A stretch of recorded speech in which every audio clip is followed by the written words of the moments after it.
Hello friends, welcome back to my YouTube channel. So I hope you all are doing well. And so I'm coming with the Nifty and Bank Nifty analysis and the stocks which are selected by me. So first of all I will starting with Nifty.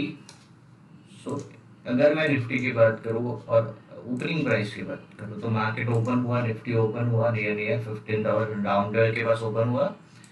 Then it went up, but क्या हुआ, three candle formation के साथ, kind of evening star formation के साथ Nifty fell down and close below 15,000 level. See the size of the candle or bearish engulfing almost angles previous three candle. So size बहुत बड़ा है and it is showing bearishness also.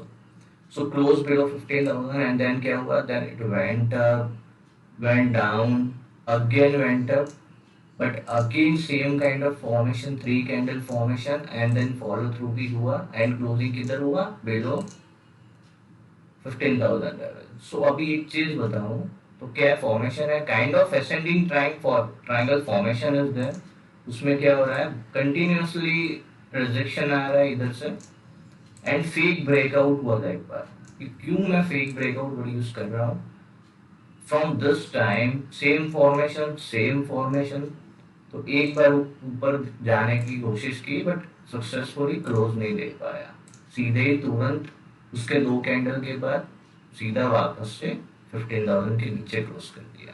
तो it is showing us कि भाई bearishness अभी है Nifty 50 में, right. अभी पॉसिबिलिटीज क्या है, कल क्या ट्रेड कर सकते हैं. जैसा 15 मिनट टाइम फ्रेम और ये एक लेवल बताया जो बार बार वहीं से रिजेक्शन मिल रहा है. तो अच्छे से बताओ तो 15,050-60 का एक लेवल है जहाँ से बार बार रिजेक्शन आ रहा है. तो अभी करना क्या है कल? If any gap up opening is there about 15,000 तो फिर छोड़ देना. ऑप्शन बायर के लिए मार्केट नहीं है, समझना. Until and unless is close about this 15,000 875 to 100 के ऊपर क्लोज ना जाए तब तक ऑप्शन बायर्स के लिए no buying opportunities there. But yes, अगर गैप अप होता है तो ऑप्शन राइटर्स के लिए एक अपॉर्चुनिटी खुला हो जाएगा. Just because day after tomorrow expiry day is there, Thursday की जगह इस बार because of the Shivratri. So Saturday के फटाफट होगा तो एक ऑप्शन राइटर्स के लिए पॉसिबिलिटीज बन सकता है. ऊपर होते हैं, अगर होता है एंड सस्टेन करता है तो वो कंसोलिडेट करेगा, फिर एक रेंज पे कंसोलिडेट करेगा. बट इसके नीचे ओपन होता है, इधर फ्लैट ओपन होता है, तो वो चांसेस है कि फिर सेलिंग प्रेशर प्रेशर आएगा एंड इस बार ये लेवल ब्रेक हो जाएगा. कितनी बार टेस्ट हुआ है? 1, 2, 3, 4 एंड 5. अभी क्या हो सकता है, अभी ब्रेक हुआ तो पक्का है ये लेवल ब्रेक हो जाएगा. ट्रेंड लाइन को ध्यान में रखना, आप ड्रॉ कर देना अपने लाइन में, अपने चार्ट पे. और ये ब्रेक होते ही अगर कोई मिस कर देता है तो if you can enter at pull back kind of. अगर आपको पुल बैक मिलता है तो उसमें आप एंट्री ले सकते हो. तो ये 15 मिनट का टाइम फ्रेम है और ये ट्रेंड लाइन है. तो लेवल कौन से नीचे की साइड? फर्स्ट लेवल रहेगा जो लो रहेगा 5th ऑफ मार्च का 14,860-65 के पास. वो ब्रेक होता है तो 786, उसके नीचे 700 एंड 640. सो इतने लेवल ओपन हो जाएंगे नीचे. क्यों मैं ये बात कर रहा हूँ, उसका एक रीजन है. एक असेंडिंग ट्रायंगल फॉर्मेशन है एंड जिसको पता नहीं, ascending triangle is the continuation pattern. तो ये अगर ब्रेक होता है तो मैं मान के चलूंगा कि भाई ये फॉलो थ्रू देके और ये पैटर्न को रिस्पेक्ट करेगा, राइट. बट एक चीज है, आईटी शायद संभाल सकता है निफ्टी को. क्यों? Because dollar index is moving up. Dollar index ने वीकली टाइम फ्रेम पे क्लोजिंग दिया है about 92. That is crazy time. अगर इंडेक्स डॉलर इंडेक्स मजबूत होता है इसका मतलब जो जो सेक्टर्स को फॉरेन इनकम नहीं है अच्छा खासा, वो सेक्टर्स फिर नीचे एक डिप देंगे और बाकी ऊपर जाएंगे. डिप देंगे इसका मतलब नहीं है सीधा नीचे डिप देना शुरू कर देंगे. वो बन सकता है कंसोलिडेट करे फिर डिप दे. बट अभी डॉलर इंडेक्स के चांसेस है 94-95 जाने के पॉसिबिलिटी ओपन हो गया है. उधर रिजेक्शन आ सकता है बट उधर जा सकता है. तो ये ध्यान में रखना है. तो निफ्टी के लिए स्ट्रेटेजी फिक्स है. फ्लैट ओपन होता है या गैप डाउन ओपन होता है तो आप शॉर्टिंग के लिए ट्रेड ले सकते हो. But above gap up open होता है अबाउ 49, 90, 95 के ऊपर तो फिर ऑप्शन राइडर्स के लिए मार्केट ओपन हो जाएगा, राइट. फिर भी आज FII today net seller position में। बाद में जाते हैं निफ्टी बैंक पे। निफ्टी का हो गया अभी, निफ्टी बैंक में जाता हूँ। तो निफ्टी बैंक में भी सेम काइंड ऑफ सिनेरियो है।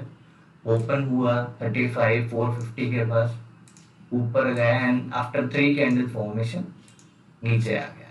एंड सी ये तो फिर बाद में ऊपर ही नहीं जा पाया, लास्ट मोमेंट पे गैप अप दे ऊपर गया, but again 3 candle formation and close below 35,428। अभी इसका स्ट्रक्चर कैसा है?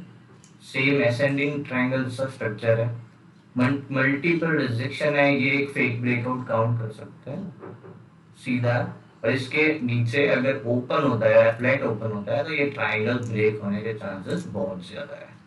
तो फर्स्ट टारगेट रहेगा कौन सा? 34,900, उसके नीचे 696 रहेगा। ऊपर ओपन होता है तो मैं बता देता हूँ आपको कौन से जोन तक कोई भी लॉन्ग एंट्री आपको लेना नहीं है। जब तक ये 35,790 से 800 का लेवल क्रॉस नहीं होता है, लॉन्ग एंट्री मत लेना। प्रीमियम में उतना कुछ मुंह नहीं मिलेगा, खोटे फंस जाओगे। तो it's better to avoid the buying side trade. अगर ऊपर खुलता है तो नीचे खुलता है तो आप पुट पोजीशन लेके ट्रेड कर सकते हो। ऊपर में फिर राइटर्स के लिए ट्रेड ओपन हो जाएगा। सो निफ्टी बैंक निफ्टी का गाइड हो गया। अभी स्टॉक पे आते हैं तो IBull housing is in my watch list, एक फर्स्ट स्टॉक है। क्यों? बिकॉज ये ट्रेंड लाइन 15 मिनट पे कंटिन्यूसली रिस्पेक्ट कर रहा है, 3 times and 4 times respected this trend line। अभी ये लाइन ब्रेक होता है तो 233 एक फर्स्ट हर्डल रहेगा छोटा वाला, उसके बाद सीधा 240 एंड 40 के बाद तो फिर विंडो ओपन हो जाएगा। तो ये एक intraday and swing both way में अच्छा एक परफॉर्म कर सकता है। तो आप ये एक स्टॉक को ध्यान में रख के ट्रेड कर सकते हो। This is not a guys trade recommendation. आपको एक बार अपने आप भी एनालिसिस करके ट्रेड ले सकते हो, ठीक रहेगा। अभी HDFC बैंक कल अगर मार्केट बेरिश होता है तो सबसे ज्यादा गिरेगा तो HDFC बैंक। क्यों? सपोर्ट पे 3 बार रिजेक्शन आया, बाद में सपोर्ट ब्रेक कर दिया एंड क्या हुआ आप देख सकते हो। ब्रेक करने के बाद वापस ऊपर गया बट वापस से क्लोजिंग नीचे दिया। अगर मैं थोड़ा उसको जूम इन करता हूँ तो देखो रिजेक्शन मिला यहीं पे। तो अगर मार्केट बेरिश रहता है, बैंक निफ्टी बेरिश रहता है, तो हाईएस्ट चांसेस ऑफ दैट कि HDFC सबसे ज़्यादा गिरेगा एंड सबसे पहले गिरेगा। तो लेवल कौन से है? 1522 के नीचे 1500 एंड देन 1482 लेवल रहेगा। तो ये शॉर्ट साइड के लिए अगर मिलता है तो ही ट्रेड करना है, राइट? अगर नहीं मिलता है तो इसको छोड़ देना है फिर। बट अगर शॉर्ट साइड के लिए मिलता है तो आराम से आपको 20-25 पॉइंट इंट्राडे में ये दे जाएगा कभी। तो Nifty, IBull, HDFC and the last one is Berger paint which I am looking for. Berger paint में क्यों सेलेक्ट किया है? बिकॉज ये ऐसे जोन पे आया है, सपोर्ट पे आया है एंड ये सपोर्ट पे इसने हैमर फॉर्म किया है। भले ही रेड कैंडल हैमर है बट हैमर का इंपॉर्टेंस रहता है सपोर्ट पे। तो अगर ये इधर सपोर्ट लेके ये लेवल ब्रेक करता है 715, तो 723.25 इंट्राडे टारगेट मिल जाएगा, ओपन हो जाएगा विथ 4 पॉइंट स्टॉप लॉस। 711.10 का स्टॉप लॉस के साथ आप आराम से 1:2 रिवॉर्ड आराम से मिल जाएगा। अगर ये ब्रेक करता है तो नीचे की साइड 703 702 बर्जर पेंट में मिल जाएगा। So this what is for tomorrow guys. अगर आपको अच्छा लगा analysis, if you like the way I did analyze, then please do like, share and subscribe my YouTube channel। और एक बात था कि कोर्स का एडमिशन कंप्लीट होने है। अगर किसी को कोर्स ज्वाइन करना है Elliott wave and neo with technical analysis का, तो आप ज्वाइन कर सकते हो। डिस्क्रिप्शन में नंबर दिया गया है, आप उस पर इंक्वायर कर सकते हो। So thank you guys, take care, bye bye.